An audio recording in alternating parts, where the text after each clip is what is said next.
कोंढाईबारी घाटात अपघाताचे सत्र थांबेना. धुळे सुरत राष्ट्रीय महामार्गावरील कोंढाईबारी घाटात अपघाताची मालिका कधी थांबणार, हा मोठा प्रश्न निर्माण झाला आहे. रोजच अपघात होत असल्याने घाट आता मृत्यू रस्ता बनला आहे. सविस्तर वृत्त असे की 24 डिसेंबर रोजी सायंकाळी 5 वाजेच्या सुमारास धुळेहून सुरतच्या दिशेने भरधाव वेगात जात असताना मालट्रक क्रमांक TN52L1256 यावरील चालकाच्या ट्रकवरील ताबा सुटल्याने महामार्गावरील खामचैदर शिवारात रस्त्याच्या कडेला खड्ड्यात ट्रक उतरल्याने भीषण अपघात होऊन या अपघातात ट्रक चालक गंभीर जखमी झाल्याची घटना घडली आहे.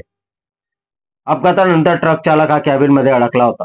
चालकास विसरवाडी येथील अरबाज खान पठाण तसेच महामार्ग पोलिसांच्या मदतीने कॅबिनमधून बाहेर काढण्यात आले.